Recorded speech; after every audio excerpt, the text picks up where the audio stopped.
Nathaniel Opoku, and I am researching Gardner's theory of multiple intelligence with my good friend Noah and Denzel, who has unfortunately um, received the Black Plague. Anyways, part one, we are going to info dump everything we know. So basically, what we found about Gardner's theory, mostly his intelligence's part. Yup.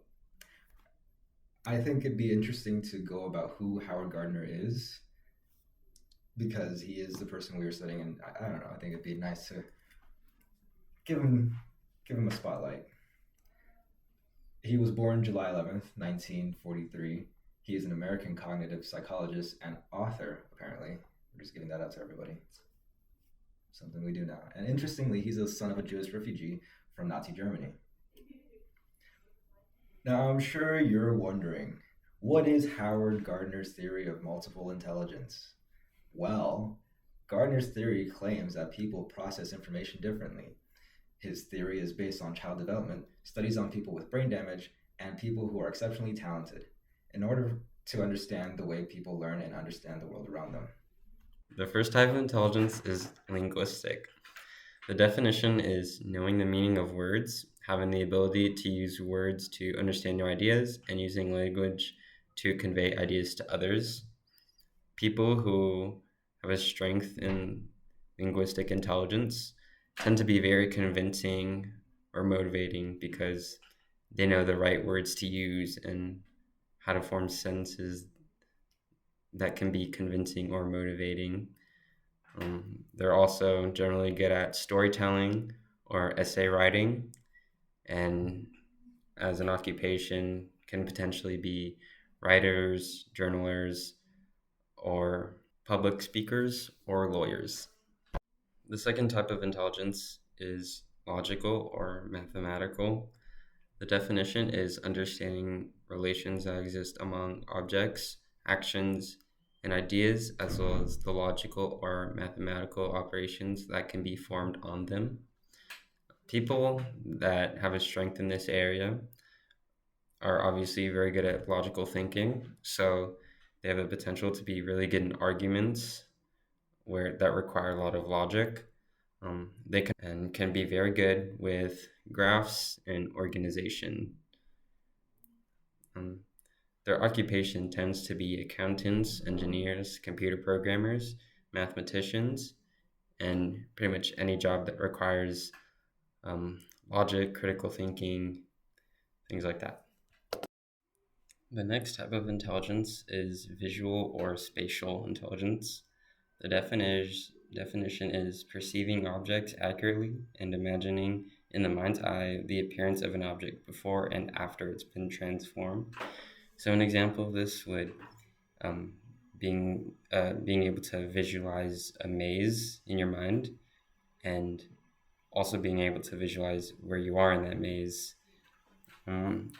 These people, they can be very good at abstract thinking, so solving Rubik's cubes, being steps ahead type thing. They also tend to be very good at reading maps and identifying where they are, like finding your parking spot at Disney World, or yeah. The next type of intelligence is musical intelligence. The definition is comprehending and producing sounds varying in pitch, rhythm, and emotional tone.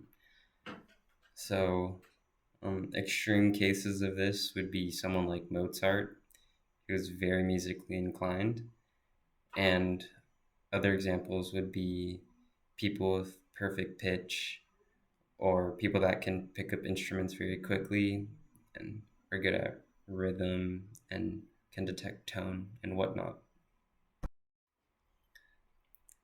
The next type of intelligence is body kinesthetic intelligence. It means using one's body in highly differentiated ways as dancers, craftspeople, and athletes.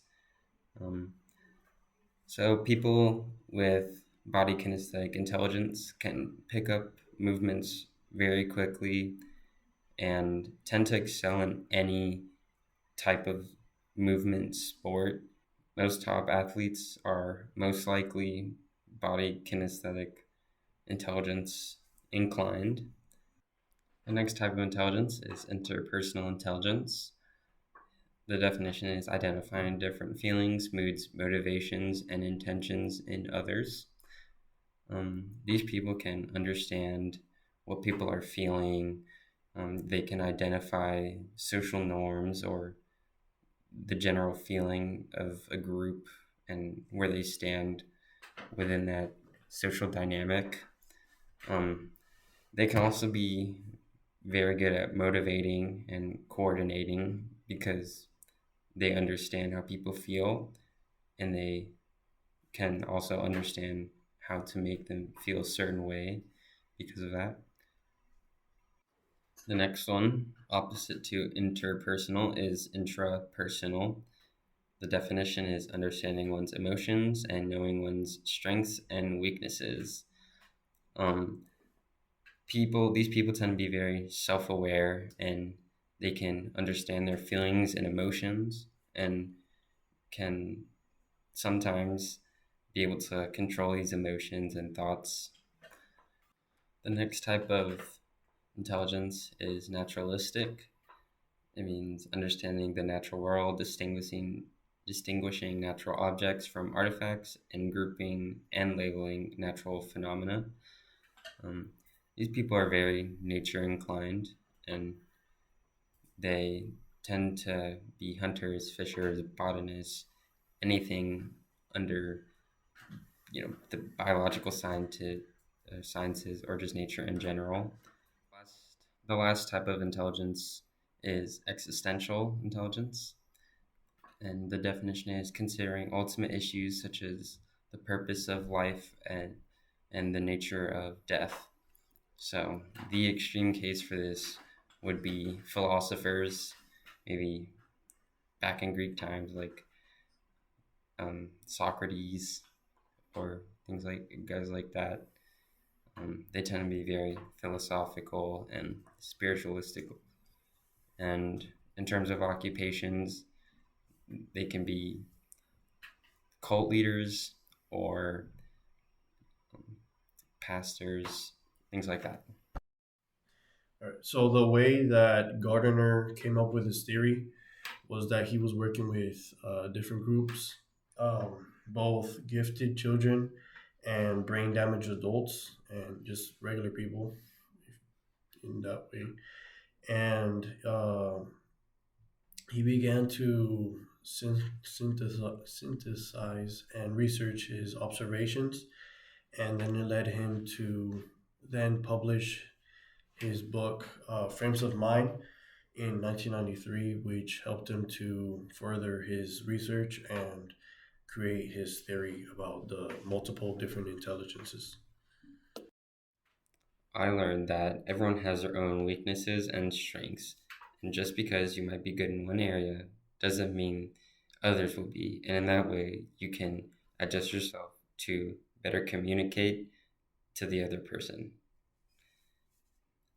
I can apply this in my own life because it helped me understand my own weaknesses and what I'm not. For example, I have a lot of retakes just to make simple statements about these presentations. And in that way, I definitely know I'm not inclined to the linguistic type of intelligence. Um, and in terms of my career, I am a nursing major. And in terms of the classes, if one of my peers doesn't understand a topic or they're struggling on something, I can adjust and accommodate to their way of thinking to help them understand the concept better. Or as a nurse, if a patient is having trouble understanding how or understanding what is going on in their body, I can also adjust to their way of thinking to help them understand.